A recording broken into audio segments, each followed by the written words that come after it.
کسی نے اس کو پیدا نہیں کیا. وہ اپنے ایٹریبیوٹس میں اکیلا ہے, اس کی جیسی خصوصیات کسی کی نہیں ہے. ٹو بی ورتھی آف ورشپ, وہ اس قابل ہے کہ اس کی عبادت کی جائے. اینڈ ان ہز ایکشنز, ہر چیز میں وہ اکیلا ہے, اپنے ہر ایکشن میں جو وہ کر سکتا ہے وہ اور کوئی نہیں کر سکتا. ٹھیک ہے, تو یہ ساری چیز کیا ہوتی ہے توحید. ہم بس ریڈ کرتے جا رہے ہیں کہ اس سے ریلیٹڈ آپ کا کہیں سے بھی کوئی اگر ایم سی کیوز بن جائے تو آپ کو یہ چیز ریڈ آپ نے کی ہوئی ہو. اور یہ جو توحید کا سب سے بڑا کمپریہنسو کنسیپٹ ہے وہ کہاں بیان کیا گیا ہے؟ سورہ اخلاص میں. ٹھیک ہے, سورہ اخلاص کے اندر توحید کا سبق بیان کیا گیا ہے. اس کے بعد آگے افیکٹس آف توحید ہیں. افیکٹس آف توحید میں ویسے مطلب نارملی نہیں مجھے لگتا کہ ایم سی کیوز بن سکتا ہے, بٹ یہ ہو سکتا ہے کہ جس طرح سے یہ پوائنٹس نیم ہے, اگر آپ ایک بار ان کو ریڈ کر لیں گے تو یہ ہوگا کہ اگر کوئی وہ پوائنٹ, مطلب یہ ہوتا ہے کہ these are all effects of توحید ایکسیپٹ ون. ٹھیک ہے, تو وہ باقی سارے یہی لکھے ہوں, کوئی ایک الگ سے لکھا ہو تو ہو سکتا ہے آپ کو اس طرح سے چوز کرنا پڑ جائے. تو ایک بار ان سب کو ریڈ کر لیجیے گا کہ کیا کیا ہوتا ہے توحید سے. توحید پر ایمان رکھنے کی وجہ سے انسان کی سیلف رسپیکٹ پروٹیکٹ ہو جاتی ہے, انسان کسی کے آگے جھکتا نہیں ہے کیونکہ اسے پتا ہے کہ صرف ایک ذات کے آگے جھکنا ہے. اس کے بعد ہمبلنس اینڈ ہیوملٹی آ جاتی ہے, انسان کے اندر عاجزی آ جاتی ہے جب وہ اسے یہ فیل ہوتی ہے کہ ہاں اس کے اوپر ایک طاقت ہے جس سے اس نے جواب دینا ہے. تو وہ جو negative feelings of pride arrogance جو چیز ہوتی ہے, یعنی انسان کے اندر جو غرور و تکبر ہوتا ہے وہ ختم ہو جاتا ہے. اس کے بعد اچیونگ پیس اینڈ کنٹینٹمنٹ, انسان کو ایک سکون فیل ہوتا ہے جب وہ اسے یہ فیل آتی ہے کہ ہاں میں ہر سچویشن میں ایک ذات کے پروٹیکشن میں ہوں, اپنے اچھائی اور برائی میں اس ذات کے پروٹیکشن میں ہوں, وہ میری شرگ سے زیادہ قریب ہے. جب یہ چیز انسان فیل کرتا ہے تو انسان پیس میں آ جاتا ہے. اس کے بعد بریوری اینڈ پرزروینس ہوتی ہے, انسان بریو فیل کرتا ہے کیونکہ جب اسے یہ بلیو ہوتا ہے کہ اللہ ہی ہے جس کے ہاتھ میں زندگی اور موت ہے, پروفٹ لاس ہر چیز اس کے ہاتھ میں, پھر وہ لوگوں سے ڈرنا چھوڑ دیتا ہے. اس کے بعد توکل ٹرسٹ کرنا انسان سیکھتا ہے. جب انسان کمپلیٹ ریلائی کرتا ہے اللہ پاک کے اوپر تو پھر وہ اسے اپنی ساری ایفرٹس کا انتظار صرف اللہ پاک پہ ٹرسٹ پہ چھوڑ دیتا ہے, اس وجہ سے اس میں ٹرسٹ بڑھتا ہے. اس کے بعد اوائڈنگ ایولز, جب اسے پتا ہوتا ہے کہ ایک دن مجھے اپنے رب کی ذات کو جواب دینا ہے تو وہ پھر برائیوں سے بچنے لگ جاتا ہے. تو یہ سارے افیکٹس کس چیز کے تھے؟ توحید کے افیکٹس تھے. تو یہ ایک بار آپ نے ریڈ کیے ہوں گے تو آپ کو پتا ہوگا کہ اس سے ہٹ کے اگر کوئی بھی آپشن لکھا ہوگا تو آپ نے اس کو فوراً سے ٹک کر لینا ہے کہ ہاں جی یہ افیکٹ میں سے نہیں ہے. نیکسٹ چلتے ہیں, دوسرا ہمارا ایمان تھا جی فیتھ ان اینجلز. تو فیتھ ان اینجلز, اینجلز کیا ہے کہ ملائکہ لفظ اس کے لیے عربک میں یوز ہوتا ہے اینجلز کے لیے. ملائکہ از ڈرائیوڈ فرام ورڈ ملک, ملک سے یہ لفظ نکلا ہے. اور اس کے پلورل دو ہوتے ہیں, ایک ہوتا ہے ملائکہ اور ایک ہوتا ہے ملائک. یہ آپ لوگوں کے ایم سی کیوز ہیں, اس کو یاد رکھنا ہے. ٹھیک ہے, اور یہ عربک کے ورڈز ہیں, ملائکہ, ملائک, ملک, یہ سارے عربک کے ورڈز ہیں, اور انگلش میں اس کا میننگ میسنجر, پیغام لانے والا ہوگا.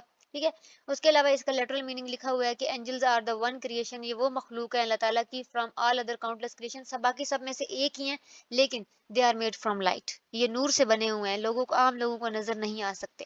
ٹھیک ہے, نیکسٹ, اور اس میں سے اس طرح سے کچھ کرنے والا نہیں ہے. ایٹریبیوٹس اور رسپانسبلٹیز آف اینجلز لکھی ہوئی ہیں, تو کچھ مطلب ایسے ہیں مطلب کہ ہر ایک اینجل کو مختلف مختلف کام دیا گیا ہے. ٹھیک ہے, تو یہاں سے آپ نے تھوڑا سا یہ چیز یاد رکھنی ہے کہ کس اینجل کا کیا کام ہے. رضوان از دا گارڈین اینجل آف ہیون, جنت کا جو ہے وہ نگران ہے. اس کے علاوہ ملک, ملک از دا گارڈین اینجل آف ہیل. ٹھیک ہے, یہ چیز آپ نے یاد رکھنی ہے. حضرت جبرائیل علیہ السلام کیا کرتے تھے؟ وہی لے کے آیا کرتے تھے. کرامن کاتبین کا کیا کام ہے؟ وہ ہماری ڈیڈز لکھتے ہیں. منکر نکیر کیا کریں گے؟ وہ انسان سے گریو قبر میں سوال کریں گے. تو یہ جو مطلب 4 اینجلز, اس کے علاوہ جو فیمس اینجلز ہیں جو ہے وہ اسرائیل علیہ السلام, اسرافیل علیہ السلام. تو یہ آپ کو جو مین اینجلز ہیں اور ان کے کام یہ یاد رکھنے ہیں, ان میں سے کوئی بھی آ سکتا ہے, اس کے علاوہ اس میں سے کوشچن نہیں ہے. نیکسٹ اگر آگے چلیں تو نیکسٹ فیتھ ہے faith in holy books. Faith in holy books میں کیا ہے کہ وہ ڈیوائن بکس, وہ مقدس کتابیں جو اللہ پاک کی طرف سے آئی ہیں, وہ ساری ہولی بکس ہیں. تو وہ فیمس بکس کون کون سی ہیں؟ 4 ہیں, اور وہ 4 بکس کون سی کس نبی پر نازل ہوئی یہ آپ کو یاد رکھنا ہے. تورات موسیٰ علیہ السلام پر, زبور داؤد علیہ السلام پر, انجیل عیسیٰ علیہ السلام پر, اور ہولی قرآن سید کائنات حضرت محمد صلی اللہ علیہ وسلم پر نازل ہوئی. اور قرآن پاک کے علاوہ باقی ساری کتابوں کے مجموعے کو یا تو بائبل کہا جاتا ہے یا ہولی بک کہا جاتا ہے. اور یہ نظریہ یاد رکھیے گا کہ ہمارے ہاں موسٹلی صرف جو ہے وہ کرسچنز کی جو بک ہوتی ہے, لائک عیسیٰ علیہ السلام پہ جو نازل ہوئی, صرف ہم اس کو بائبل کہتے ہیں, حالانکہ ایسا نہیں ہے. حضرت محمد صلی اللہ علیہ وسلم پر نازل ہونے والی بک کے علاوہ باقی جتنی بکس ہیں ان کے مجموعے کو ہم نارملی بائبل کہتے ہیں یا ہولی بک کہا جاتا ہے. ٹھیک ہے, تو ان ہولی بکس کے 2 پارٹس ہیں, ایک ہوتا ہے اولڈ ٹیسٹامنٹ اور ایک ہے نیو ٹیسٹامنٹ. اولڈ ٹیسٹامنٹ میں مطلب وہ لیٹرز اور بکس شامل ہیں جو نبیوں پر نازل ہوئی حضرت عیسیٰ علیہ السلام سے پہلے, ان کو اولڈ ٹیسٹامنٹ کہیں گے.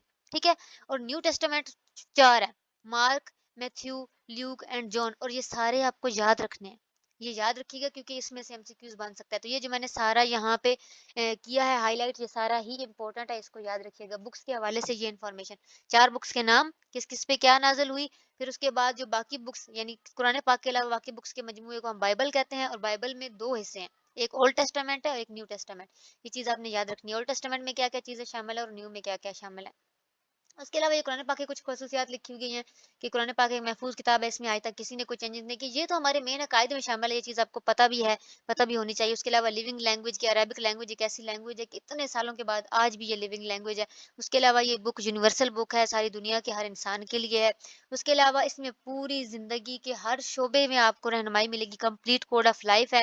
اس کے علاوہ یہ معجزات کی کتاب ہے، یعنی جس میں باقاعدہ چیلنج کیا گیا کہ تو بھی صورت میں مثلی، کوئی ایک صورت اس جیسی بنا کے دکھاؤ، ٹھیک ہے. یعنی اس جیسا کوئی نہیں لکھ سکا اس کے بعد آج تک. حالانکہ عرب اتنے فصیح و بلیغ تھے، جب وہ کہتے تھے کہ یہ خود سے بولتے ہیں، تو اس وقت قرآن پاک کی آیت نازل ہوئی تھی کہ تو بھی صورت میں مثلی، کوئی لے کے آؤ اس جیسی ایک صورت، ٹھیک ہے. تو یہ میریکلز کی بک ہے. اس کے علاوہ میموریبل بک ہے، ایسے یاد کیا جا سکتا ہے، لوگ اسے یاد کرتے ہیں، حفظ کرتے ہیں، اتنے لوگوں نے اس کو حفظ کیا ہے. صرف یہی بک ہے جس کو حفظ کیا جا رہا ہے. اس کے علاوہ the book supporting of wisdom and morality، جو آپ کی بہادری کو سپورٹ کرتی ہے، آپ کی morality کو سپورٹ کرنے والی بک ہے. اس کے علاوہ سینسیبلٹی اور ورکیبلٹی پیدا کرتی ہے انسان کے اندر، انسان کو سوچنے پہ مجبور کرتی ہے، انسان کو پریکٹیکل بناتی ہے، ہر چیز کی پریکٹیکلی مطلب چیزوں کو سامنے لانے والی بک ہے. اور اس کے علاوہ اس کے بارے میں کیا ہے کہ یہ لاسٹ بک ہے. اسی بک کے ساتھ، اسی دین کے ساتھ ہمارا دین مکمل ہو گیا تھا. الیوم اکملت لکم دینکم. یہ آیت مبارکہ امپورٹنٹ ہے، یہ یاد رکھیے گا، کافی بار یہ کوٹ ہو رہی ہے. نیکسٹ ہمارا فیتھ کیا ہوتا ہے جی؟ فیتھ ان ہولی پروفٹس، رسالت کا پر ایمان، یعنی کہ سارے نبیوں پر. Prophets and messengers are both plural form of the word prophet and messenger, ٹھیک ہے. پروفٹس اینڈ میسنجر، یعنی پروفٹ کا جو ہے وہ پلورل پروفٹس ہوگا، اور میسنجر کا میسنجرز، یہ دونوں کے پلورل لکھے ہوئے ہیں. اور اس کے بعد لٹرل میننگ آف نبی از انفارمر، ٹھیک ہے، انفارم کرنے والا. رسول کا مطلب ہوتا ہے میسج بیئرر، یہ بھی پیغام لانے والا، ٹھیک ہے. لیکن الگ الگ سے انہوں نے لکھا ہوا ہے، الگ الگ سے یاد رکھیے گا. اس کے بعد ہے کہ ہم کبھی نبی کہتے ہیں، کبھی جو ہے وہ رسول کہتے ہیں. تو یہ نبی اور رسول کا جو فرق ہے، یہ یہاں پہ نیچے بیان کیا گیا ہے کہ وہ کہتے ہیں رسول is someone whom a scripture اور book was revealed by Allah Almighty، کہ رسول وہ ہوتا ہے جو اللہ پاک کی طرف سے کوئی صحیفہ یا کتاب لے کر آتا ہے، ٹھیک ہے. someone who brought a completely new law that no prophet has presented before، یعنی اور ایک ایسا پورا شریعت، ایک ایسی پورے قانون لے کے آتا ہے جو اس سے پہلے کوئی نبی نہیں لے کے آیا ہوتا، ٹھیک ہے. دیٹ دا شریعہ may not be completely new، ظاہر سی بات ہے وہ نیا لانے کا مطلب یہی ہوتا ہے کہ پہلے ابھی تک شریعت کمپلیٹ نہیں ہوئی تھی، ٹھیک ہے. But it will be totally new for the nation it which presented to, یعنی جس نیشن کو یہ پریزنٹ کی جاتی ہے وہ شریعت جو وہ لے کے آتا ہے، ان کے لیے وہ بالکل نیو ہوتی ہے. یہ رسول ہے، یعنی مینلی رسول کیا ہوتا ہے کہ جو کتاب اور شریعت دونوں لے کر آتا ہے، ٹھیک ہے. جبکہ نبی کون ہوتا ہے؟ نبی از the one upon whom the revelation was revealed whether he brought the new شریعت or an old one or the whom no book has been revealed، یعنی جس پر بک نازل نہیں ہوتی، جو کوئی کتاب لے کر نہیں آتا لیکن وہ پہلے سے موجود شریعت کا درس دیتا ہے، یا کوئی شریعت کی کچھ نیو قانون تو لے کے آتا ہے، یا پھر ہو سکتا ہے کہ پچھلے ہی ہوں لیکن وہ صرف ان کی اللہ پاک کے آرڈر کو آگے پھیلاتا ہے جو پہلے سے پھیل رہا ہوتا ہے، ٹھیک ہے. یہ فرق ہے نبی اور رسول میں. یعنی ہر نبی تو کتاب لے کے نہیں آیا تھا نا، ٹھیک ہے. تو وہ نبی یعنی کہ ہر نبی رسول تو ہوتا ہے، ٹھیک ہے. ہر رسول نبی ہوتا ہے پر ہر نبی رسول نہیں ہوتا. رسول وہ ہیں جو کتابیں لے کر آئے، شریعت لے کے آئے. نبی وہ ہیں، ویسے تو 1,24,000 انبیاء ہیں نا، تو 1,24,000 انبیاء سب کے سب کتابیں تو نہیں لے کے آئے تھے، کتابیں تو صرف 4 پہ اتری. تو وہ 4 رسول ہیں، باقی سارے نبی ہیں. یہ فرق یاد رکھیے گا، MCQs میں آ سکتا ہے. نیکسٹ ہمارا اس کے بارے میں یہاں پہ میں نے اور کیا ہائی لائٹ کر دیا، یہ ہے مین ایکوائرز نالج تھرو 5 سینسز. انسان جو علم حاصل کرتا ہے وہ 5 سینسز سے حاصل کرتا ہے، دیکھنے سے، سننے سے، ٹچ کرنے سے، ٹیسٹ کرنے سے، فیل کرنے سے. لیکن کچھ چیزیں ایسی ہوتی ہیں جو انسان انٹلیکچولی جو ہے وہ نہیں کر سکتا، اور وہی چیزیں جو اللہ تعالیٰ کی طرف سے ہوتی ہیں انہی میں سے ہے یہ رسالت بھی. اس چیز کی بات ہو رہی ہے. باقی یہ ہے کہ یہ 5 سینسز سے انسان نالج حاصل کرتا ہے، یہ چیز یاد رکھیے گا MCQs کے لحاظ سے. اور اس میں سے کچھ نہیں آئے گا آئی تھنک. کریکٹرسٹکس ہیں میسنجرز کی، پیغمبروں کی، کہ وہ انسان ہوتے ہیں. اب تک جتنے نبی ہیں وہ سارے انسان تھے. اس کے علاوہ ان کو جو ہے وہ پروفٹ شپ جو ملی، یعنی جو پیغمبری ملی، وہ ان کی محنت سے نہیں ملی، اللہ پاک کی طرف سے گفٹ ہوتی ہے پیغمبری. اس کے علاوہ نیکسٹ چیز جو ہے وہ انوسینس، کہ سارے جو جتنے بھی پیغمبر اور رسول آئے وہ سارے ہی انوسینٹ تھے، معصوم تھے، ان سے گناہ نہیں ہو سکتا تھا، شیطان ان کے قریب نہیں آ سکتا. اس کے علاوہ نیکسٹ کیا ہے کہ منہود، منہود کا مطلب ہوتا ہے کہ اب تک جتنے پیغمبر آئے وہ سب کے سب مرد تھے، کوئی عورت پیغمبر بن کے نہیں آئی۔ اس کے بعد وردی آف اوبیڈینس کے سب کے بارے میں اللہ پاک کا یہ حکم تھا کہ ان کی اطاعت کی جائے، ان کی بات کو مانا جائے، یہ بھی جو ہے وہ ایک کوالٹی ہے پیغمبر کی۔ اس کے بعد ٹرسٹ وردینس اینڈ آنیسٹی، سب ہی قابل اعتماد اور ایماندار تھے، سارے ہی نبی۔ تو یہ کوالٹیز بیان کی گئی ہیں انبیاء کی، اور اس کے بعد پھر نبی پاک صلی اللہ علیہ وسلم کی بیان کی گئی ہیں کہ وہ ایک مکمل دین لے کر آئے، ان کی سنت کو، یعنی آج تک کسی نبی کی بک بھی سلامت نہیں رہی، اور ان کی تو ایون احادیث بھی الحمدللہ سلامت ہے، ان میں بھی کوئی چینجز نہیں آ سکے۔ کہ اس کے بعد پریکٹیکلٹی، یعنی ہر مطلب بہت سے لوگ ایسے ہوتے ہیں، بہت سے تھنکر فلاسفر ایسے ہیں جو بتاتے تو ہیں کہ یہ کرو وہ کرو، لیکن کبھی کر کے نہیں دکھایا۔ لیکن نبی کریم صلی اللہ علیہ وسلم دنیا کی واحد پرسنالٹی ہے کہ جو میسج دیا اس کو پریکٹیکلی کر کے بھی دکھایا، ٹھیک ہے۔ اس کے بعد کلمینیشن آف پروفیٹ ہوڈ، کہ آپ پہ آ کے نبوت کا سلسلہ ختم ہو گیا، خاتم النبیین ہیں آپ۔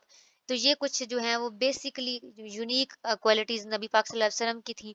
یعنی ان میں سے یہ ہے کہ ویسے ان میں سے کہیں سے بھی کوئی ایم سی کیو کنسیپچولی بن سکتا ہے نا، اس وجہ سے میں آپ کو ساتھ ساتھ یہ چیزیں بتاتی جا رہی ہوں، باقی جو میں نے ہائی لائٹ کیا ہے مینلی وہی ہے۔ اس کے بعد اگلا ہمارا ایمان کیا ہوتا ہے، faith in day of judgment, آخرت پر ایمان۔ تو لٹرل میننگ آف آخرت is that which comes later, بعد میں آنے والی، ٹھیک ہے۔ جو اس کا لغوی معنی ہے وہ کیا ہے، بعد میں آنے والی، that which comes at the end, یعنی جو آخر پہ آئے گی۔ اور ٹرمینولوجیکل میننگ کیا ہے کہ اس کا ٹرمینولوجیکل میننگ یہ ہے کہ اس چیز پر ایمان رکھنا، اس چیز پر یقین رکھنا کہ انسان ڈیتھ کے بعد دوبارہ سے اٹھے گا، ایک دن ہوگا ججمنٹ کا دن، ایک ادر لائف ہوگی جس میں انسان کو ریوارڈ یا پنش کیا جائے گا اس کے اچھے یا برے کاموں کے لیے، ٹھیک ہے۔ یہی چیز ہے اس میں، اور اس کے بارے میں یہاں پہ اتنا خاص کچھ نہیں ہے جو جس میں ایم سی کیوز بن سکے۔ آیات وغیرہ دی گئی ہیں، اور آیات میں مجھے نہیں لگتا کہ یہ لوگ کھیلیں گے اتنا، کہ وہی پھر نئی اسٹوڈنٹس کیپچر کر سکتے اور نہیں کریں گے یہ لوگ۔ اب اس کی بھی کچھ ایفیکٹس بتائے گئے ہیں کہ جب ہم آخرت پر ایمان رکھتے ہیں تو کیا ہوتا ہے۔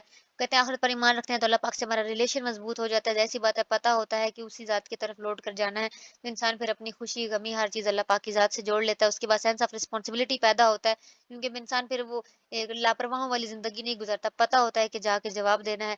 اس کے بعد بریوری پیدا ہوتی ہے، انسان بے خوف ہو جاتا ہے کیونکہ پتہ ہے کہ زندگی اور موت صرف رب کی ذات کے ہاتھ میں ہے۔ اس کے بعد فلفلمنٹ آف رائٹس، وہ اپنے فرائض ادا کرتا ہے اس چیز کی وجہ سے کہ مطلب مجھے جا کے جواب دینا ہے۔ اور اس چیز میں یہاں پہ انہوں نے حضرت عمر رضی اللہ تعالیٰ عنہ کا جو ہے وہ کیا ہوا ہے کوٹ، یہاں پہ ان کا کول کہ اگر وہ دریا نیل کے کنارے میں بھوکا کتا بھی مر جائے گا تو اس کا جواب مجھے دینا پڑے گا، وہ والی۔ اس کے بعد اسٹرانگ کریکٹر ہو جاتا ہے انسان کا، کیونکہ وہی بات پھر سے وہی ہے، کیونکہ سینس آف رسپانسبلٹی ہوتا ہے انسان کے اندر، پتہ ہوتا ہے کہ جواب دینا ہے یہ چیز۔ تو یہاں تک تھا ہمارا فرسٹ لیکچر، اور فرسٹ لیکچر میں سے جتنی بھی ایم سی کیوز بنتے تھے یا جو ٹاپکس ایسے تھے جن میں سے ایم سی کیوز بن سکتے ہیں وہ میں نے سارے کور کر دیے ہیں۔ تو لیکچر نمبر 2 اسٹارٹ کرتے ہیں۔ لیکچر نمبر 2 بھی فنڈامنٹلز آف اسلام پہ ہی ہے۔ پہلے لیکچر کے اندر ہم نے سارے عقائد کو دیکھا جو ہمارے عقیدے ہیں، اور اس چیپٹر کے اندر ہم جو ہے وہ ساری اپنی عبادات کو دیکھیں گے۔ اسلامک کنسپٹ آف ورشپ کیا ہے؟ عبادت از این عربک ورڈ، عبادت کا لفظ ایک عربک زبان کا لفظ ہے جو کس سے نکلا ہے، عبد سے نکلا ہے، ٹھیک ہے۔ The word Abdul is a servant, ٹھیک ہے۔ عبد کا مطلب کیا ہوتا ہے، غلام۔ اٹ مینز سرویٹیوڈ، بندگی، کسی کی بندگی کرنا۔ دا میننگ آف عبد is a dictionary is also humbleness and humility, یعنی اس کا ڈکشنری میننگ کیا ہے، عاجزی اور انکساری بھی اس کا میننگ ہے۔ یہ سارے آپ کے ایم سی کیوز کوئی بھی بن سکتا ہے، اس کو اچھے سے ریڈ کر لیجیے گا۔ اس کا ٹرمینولوجیکلی میننگ کیا ہوگا کہ worship is the name of such an act which is performed to show respect and humility to someone while believing that he is a god، یعنی کسی کو خدا مانتے ہوئے اس کی رسپیکٹ شو کرتے ہوئے اس کے سامنے عاجزی شو کرتے ہوئے جو ایکٹس ہم کرتے ہیں اس کو عبادت کہتے ہیں۔ اور اسلام کے اندر مذہب اسلام کی جو عبادات ہیں وہ کون کون سی ہیں، پریئر، فاسٹنگ، زکوٰۃ اینڈ حج are the main important acts of worship, یہ ہیں جو۔ اس کے علاوہ جو ہمارے پاس ان حدیث these acts of worship were described as the main pillars of اسلام، یہ جو عبادات ہیں یہ اسلام کے بنیادی ارکان ہیں، بنیادی پلرز ہیں جس کے اوپر اسلام کی پوری بلڈنگ کھڑی ہوئی ہے، ٹھیک ہے۔ اسلام میں بیسڈ آن 5 پرنسپلز، 5 جو ہے ہمارے پرنسپلز ہیں، یہ 5 پرنسپل بھی یاد رکھنا ہے کہ to testify that none has the right to be worshipped but اللہ، اللہ کے علاوہ کسی کی عبادت نہیں کرنی۔ To offer the compulsory congregational prayers dutifully and perfectly, نمازوں کو ادا کرنا، فرض نمازیں ہیں جن کو پرفیکٹلی جیسے کہا گیا ویسے ہی ادا کرنا ہے۔ ٹو پے زکوٰۃ، زکوٰۃ ادا کرنا۔ ٹو پرفارم حج، حج ادا کرنا۔ اس کے بعد to observe fasting during the month of رمضان، اور رمضان کے روزے رکھنا۔ یہ 5 بیسک پرنسپلز ہیں، یہ عبادات کا جو ہے وہ یہ مین چیزیں ہیں جن کو ہم نے کرنا ہوتا ہے بینگ اے مسلم۔ اس کے بعد نیکسٹ جو ہے وہ اس میں یہاں پہ آئے گا منسٹسزم اور ایکٹیسزم. یہ ہوتا کیا ہے؟ اس کو رہبانیت کہا جاتا ہے. رہبانیت یہ ہوتی ہے کہ دنیا کی ہر چیز چھوڑ دینا، کہ بس عبادت عبادت عبادت، کوئی ورلڈلی افیئر نہیں، کسی کی خوشی کسی کی غمی میں شریک نہیں ہونا، کچھ نہ کرنا. تو یہ جو کنسیپٹ پایا جاتا ہے یہ بدھزم ایک جو ہے وہ بدھ مت کا جو ریلیجن ہے اس میں پایا جاتا ہے. تو جو ہے وہ بدھ مت کا جو ریلیجن ہے اس میں پایا جاتا ہے کہ جو لوگ بدھ مت میں ہوتے ہیں وہ ہر چیز چھوڑ دیتے ہیں، دنیاوی ہر چیز افیئرس کو چھوڑ دیتے ہیں، جبکہ اسلام جو ہے وہ اس چیز کی اجازت نہیں دیتا. تو یہاں پہ terminologically monasticism is to seek the truth through self sacrifice, خود کو قربان کر دینا، but also through the abundance of worship in the solitude of forest and desert. صحراؤں میں جنگلوں میں نکل جانا، ٹھیک ہے، keep away from the family life, family life چھوڑ دینا، ادر ورلڈلی افیئرس چھوڑ دینا، ہر چیز چھوڑ دینا. جبکہ کیا ہے کہ ان اسلام monasticism ہیز بین کنڈیمڈ، اسلام میں اس چیز کو منع کیا گیا ہے. ردر پرسن، جبکہ ایک انسان ہو لیوز ان دا ورلڈ، جو دنیا میں رہتا ہے، and spend his daily life seeking the pleasure of اللہ، اور اللہ کی رضا کے لیے اپنی زندگی گزارتا ہے، اپنا ہر کام کرتا ہے، وہ اللہ پاک کے نزدیک ہیز بین اپریشیٹڈ، وہ زیادہ اپریشیٹڈ ہے. ربانیت کو اسلام نے پسند نہیں کیا. ٹھیک ہے، تو یہ جو منسٹسزم ہے اس چیز کو بھی آپ نے یاد رکھنا ہے. اس کے علاوہ آگے جو ہے وہ عبادات شروع ہو رہی ہیں. نماز، نماز کیا ہے؟ نماز از دا پرشین ورڈ، یہ فارسی زبان کا لفظ ہے جس کا لٹری میننگ ہوتا ہے ٹو بو، جھک جانا. عربک میں جو ہے وہ پریئر از کالڈ صلات، پریئر نماز کو جو ہے وہ صلات کہا گیا ہے عربک میں، which literally means to pray، جس کا مطلب لغوی معنی ہے دعا کرنا. اس کے بعد the word salat is used for prayer in the Quran and حدیث، قرآن اور حدیث میں یہ جو نماز کے لیے بھی جو ہے وہ استعمال ہوا ہے لفظ، اور ویسے اس کا literal meaning دعا کرنا ہوتا ہے.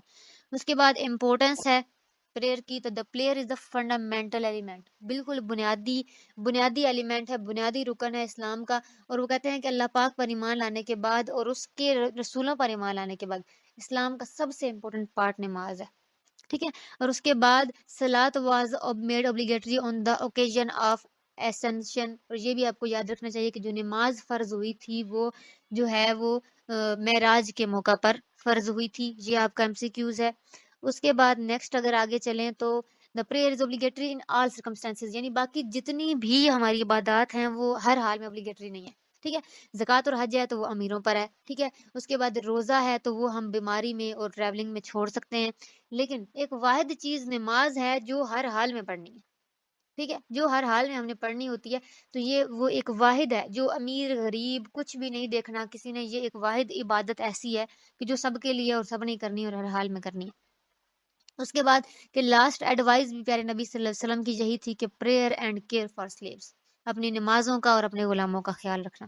ٹھیک ہے، اور اس کے بعد اس کے بارے میں مین چیز کیا ہے کہ on the day of judgement the first account will be for prayer, کہ سب سے پہلے جو کوشچن ہوگا، جو پہلا جو جواب دہی ہوگی وہ نماز کے بارے میں ہوگی. یہ چیزیں ہمیں پتہ ہیں، بس ہم اپنے پیپر کے لحاظ سے اس چیز کو ایک بار بس دیکھتے جا رہے ہیں. اس کے بعد یہ بینیفٹس اور لکھی ہوئی ہیں افیکٹس پریئر کے کیا ہوتے ہیں، یہ چیز بس ایک بار آپ پڑھ لیجئے گا کہ مطلب prayer is the great means of obtaining Allah's help، اللہ تعالیٰ کی طرف سے مدد لینے کا سب سے آسان طریقہ ہے، سب سے جو ہے وہ بڑا طریقہ ہے یہ. ٹھیک ہے، اس کے بعد performance of 5 prayers protect a person from bad deeds and sins، گناہوں سے دور رکھتی ہے انسان کو نماز. اس کے بعد prayer an important role in making a personal punctual، انسان کو پابند بناتی ہے وقت کا. اس کے بعد prayer is also teaches equality، برابری سکھاتی ہے انسان کو. اس کے علاوہ prayer creates feelings of brotherhood and compassion within Muslims، لوگوں میں اخوت اور بھائی چارہ پیدا کرتی ہے، محبت پیدا کرتی ہے. تو یہ سارے کیا ہیں؟ ایفیکٹس ہیں نماز کے. نیکسٹ ہے زکوٰۃ. زکوٰۃ از ڈرائیوڈ فرام ورڈ زکا، زکوٰۃ سے نکلا ہے. لٹرل میننگ کیا ہے کہ از ٹو فلورش، بڑھنا، گرو کرنا، زیادہ ہونا، صاف کرنا. یہ سارے اس کے ورڈ لٹرل میننگ ہے. شریعت میں زکوٰۃ کا مطلب کیا ہے کہ ایوری مسلم ہو از صاحب نصاب، یعنی جو صاحب نصاب ہے اور دا پرسن آف مینز، جو صاحب ثروت ہے انسان، اس پر زکوٰۃ فرض ہوگی، وہ اپنے مال میں سے دے گا. زکوٰۃ کب فرض ہوئی؟ یہ چیزیں یاد رکھنی ہے. نماز کب فرض ہوئی، زکوٰۃ کب فرض ہوئی، روزہ کب فرض ہوا، حج، یہ ساری چیزیں یاد رکھنی ہے. نماز کب فرض ہوئی تھی؟ معراج کے موقع پر. زکوٰۃ کب فرض ہوئی ہے؟ یہ 2 ہجری میں فرض ہوئی تھی، جبکہ 9 ہجری میں یہ امپلیمنٹڈ ہوئی باقاعدہ سے. 2 ہجری میں اس کا حکم آیا تھا، جبکہ 9 ہجری میں باقاعدہ یہ امپلیمنٹ ہونا شروع ہوئی. زکوٰۃ کن کن چیزوں پہ دی جاتی ہے؟ زکوٰۃ is paid on gold, silver, merchandise یعنی آپ کی تجارت کا جو سامان ہوتا ہے، کیش، کیٹل اینڈ کراپس، فصلوں پہ ہوگی، آپ کے جانوروں پہ ہوگی، پیسوں پہ ہوگی، جو تجارت کا سامان ہوگا اس پہ ہوگی، اور سونے چاندی پہ ہوگی. ٹھیک ہے، اس کے بعد ریٹ آف زکوٰۃ بھی ہر چیز کا ڈفرینٹ ہے، الگ الگ ہے. ٹھیک ہے، جو زکوٰۃ ہم فصلوں پہ، کراپس اور فروٹس پہ لیتے ہیں اس کو عشر کہتے ہیں، اور عشر کا مطلب کیا ہوتا ہے؟ 10واں حصہ. ٹھیک ہے؟ اسی طریقے سے ہر چیز کی الگ الگ سے زکوٰۃ ہے۔ اس کے بعد نیچے امپورٹنس آف زکوٰۃ آ رہی ہے۔ امپورٹنس آف زکوٰۃ میں ہم یہ کہیں گے کہ there are 82 places in the holy قرآن، 82 جگہیں قرآن میں ایسی ہیں کہ جن میں نماز کے ساتھ قرآن کا ذکر آیا ہے۔ یہ بھی آپ کا ایم سی کیوز ہے، یہ یاد رکھنی ہے، اس کی امپورٹنس میں آ رہی ہے یہ چیز۔ اس کے بعد نیکسٹ کیا ہے کہ in this word it is mentioned کہ زکوٰۃ کس کس پر فرض ہے۔ اچھا، یہ زکوٰۃ کے جو حقدار ہیں نا ان کے نام آئے ہیں۔ تو یہ آیت مبارکہ اوپر لکھی ہوئی آیت مبارکہ تو آپ نے نہیں کرنی یہ ساری، ٹھیک ہے، لیکن یہ ایک بار آپ پڑھ لیجئے گا کہ کون کون سے زکوٰۃ کے حقدار ہیں، کیونکہ یہ آپ کا ایم سی کیوز بن سکتا ہے۔ کوئی ایک الگ سے لکھا جا سکتا ہے کہ آپ کو بتانا ہوگا کہ وہ نہیں ہے، یا ہو سکتا ہے کہ باقی سارے الگ سے لکھے ہوں، کوئی ایک ان میں سے لکھا اور آپ کو بتانا پڑے کہ کون کون ہوتے ہیں، ٹھیک ہے۔ تو جو ہے فقراء، مساکین، زکوٰۃ جمع کرنے والے، اس کے بعد جو ہے وہ سلیوز، قرض دار، یہ سارے ایک بار آپ نے ریڈ کر لینے ہیں کہ کون کون سے جو ہیں وہ زکوٰۃ، اور مسافر، یعنی وہ مسافر جو جس کا پاس کوئی پیسہ نہ ہو، کچھ بھی نہ ہو، جس کا سب کچھ کھو چکا ہو، تو اس کو بھی آپ زکوٰۃ دے کے اس کی ہیلپ کر سکتے ہو۔ تو یہ 8 صارفین ہوتے ہیں زکوٰۃ کے جن پر زکوٰۃ اسپینڈ کی جا سکتی ہے، ٹھیک ہے۔ اور اس کے بعد فرق ہے فقیر اور مسکین کا۔ اوپر فقراء اور مساکین لکھا ہوا ہے نا، تو فقراء اور مساکین میں فرق کیا ہوتا ہے؟ فقیر is the person who has some wealth and means but it is not sufficient for his needs in life, یعنی فقیر وہ ہوتا ہے کہ جس کے پاس ہوتا ہے کچھ نہ کچھ، اس کے پاس پیسہ دولت ہوتی ہے، بٹ وہ اس کی ضروریات زندگی پورا کرنے کے لیے کافی نہیں ہوتی، اس کو فقیر کہتے ہیں، ٹھیک ہے۔ جبکہ مسکین وہ ہوتا ہے، مسکین is a person who does not have even the necessities of life, یعنی جس کے پاس بنیادی ضرورتیں یعنی روٹی کپڑا مکان بھی نہیں ہوتا، اس کو ہم مسکین کہتے ہیں۔ تو یہ آپ نے فرق یاد رکھنا ہے فقیر اور مسکین کا۔ نیکسٹ ہمارے پاس عبادت آتی ہے روزہ۔ Fasting is a Persian word, نماز بھی پرشین ورڈ تھا، فاسٹنگ بھی پرشین ورڈ ہے، یہ یاد رکھیے گا، ٹھیک ہے۔ عربک میں اس کے لیے لفظ الصوم یوز ہوا ہے، لٹرل میننگ ہوتا ہے ٹو اسٹاپ، رک جانا، ٹھیک ہے۔ جبکہ اس کا شریعت میں میننگ کیا ہے کہ سن سے جو ہے سن رائزنگ سے لے کے سن سیٹ تک ایٹنگ، ڈرنکنگ اور سیکچول ڈیزائر سے جو ہے وہ رک جانا کیا ہوتا ہے؟ صوم کہلاتا ہے۔ یہ کب فرض ہوا تھا؟ یہ جو ہے وہ 10 شعبان 2 ہجری کو روزہ فرض ہوا تھا۔ اس کے بعد نیکسٹ چلتے ہیں آگے۔ فاسٹنگ کیا ہے؟ Fasting is the third fundamental pillar of اسلام، ٹھیک ہے۔ پہلے نماز، پھر زکوٰۃ اور پھر روزہ۔ اس کے بعد آگے چلتے ہیں نیکسٹ بینیفٹس اور افیکٹس، پھر روزے کے بھی لکھے ہوئے ہیں، اس سے کیا کیا ہوتا ہے، ٹھیک ہے۔ It is the month of training to avoid evil and do well, اچھی چیزیں کرنے کا، برائی سے رکنے کی ٹریننگ ہوتی ہے اس مہینے میں۔ اس کے علاوہ جو ہے یہ انسان کو سخت کوش بناتا ہے، تھوڑا سا ہارڈ شپ کی طرف لے کے جاتا ہے۔ اس کے علاوہ سینس آف سفرنگ، یعنی لوگوں کی پرابلمس کا احساس ہوتا ہے انسان میں، پنکچوئلٹی آتی ہے، اور اس کے علاوہ انسان کو اسپرچولی اسٹرانگ کرتا ہے روزہ، اللہ پاک کے نزدیک کرتا ہے۔ نیکسٹ جو ہے وہ ہمارے پاس عبادت آ گئی ہے حج۔ حج کا literal meaning is to intend to visit a place, کسی چیز خاص جگہ کی زیارت کے لیے جانا، یہ اس کا لٹرل میننگ ہے۔ جبکہ شریعت میں کیا ہے کہ کعبہ شریف کی جو ہے وہ حاضری دینا، اور کچھ حج کی خصوص عبادات ہیں جو مخصوص دنوں میں ادا کی جاتی ہیں، ٹھیک ہے۔ ذی الحج کے مخصوص دنوں میں مخصوص عبادات کا ادا کرنا، مخصوص رسومات کا ادا کرنا کیا کہلاتا ہے؟ حج کہلاتا ہے۔ حج از دا 5th pillar of Islam, it became obligatory in 9 ہجری۔ یہ یاد رکھیے گا، میں اگین کہہ رہی ہوں کہ یہ ساری عبادات کب کب فرض ہوئی، یہ یاد رکھنی ہے آپ نے۔ نیکسٹ ہے ٹائپس آف حج۔ 3 ٹائپس آف حج ہوتی ہیں، حج تمتع، حج کران اور حج افراد، یہ تینوں آپ نے یاد رکھنی ہے۔ اس کے بعد ریچولز آف حج کون کون سی ہوتی ہیں، عبادات مین کیا ہوتی ہیں؟ احرام پہننا، تلبیہ پڑھنا یعنی لبیک اللہم لبیک جو ہم پڑھتے ہیں، اس کے علاوہ صفا مروہ کی سعی کرنا، منا میں رکنا، وقوف عرفات عرفات میں رکنا، وقوف مزدلفہ مزدلفہ میں رکنا، اور جمرات کو کنکریاں مارنا، قربانی کرنا، اس کے بعد جو ہے طواف اضافہ اور طواف زیارت کرنا، اس کے بعد طواف وداع کرنا۔ یہ ساری جو 10 ہیں وہ ہماری ریچولز ہوتی ہیں، ہماری جو ہیں وہ سمجھ لیں کہ وہ مین رکن ہوتے ہیں ہمارے حج کے۔ لیکچر نمبر 3 ہے ہمارا قرآن پاک کے بارے میں۔ تو لٹرل میننگ آف قرآن کیا ہے؟ The word Quran is derived from لفظ قرات، قرات سے نکلا ہے جس کا مطلب ہے ریڈ کرنا، پڑھنا، ٹھیک ہے۔ اور ایک اور رائے یہ ہے کہ جو قرآن کا لفظ ہے یہ قرأ سے نکلا ہے، اور قرأ کا مطلب ہوتا ہے ٹو کلیکٹ، جمع کرنا، ٹھیک ہے۔ اس کے علاوہ قرآن پاک کی ڈیفینیشن کیا ہوتی ہے کہ قرآن پاک وہ چیز ہے، وہ الفاظ ہیں جو نبی کریم صلی اللہ علیہ وسلم پر اترے، اور یہ الفاظ اور میننگ دونوں اللہ پاک کی طرف سے تھے، ٹھیک ہے، جن کو جو ہے وہ ایک مصحف کی صورت میں پریزرو کیا گیا، اور پھر یہ صدیوں سے اسی طریقے سے چلتی آ رہی ہے، ٹھیک ہے۔ اور اس کے بعد نیمز آف قرآن کی بات کی جائے تو علامہ جلال الدین سیوطی نے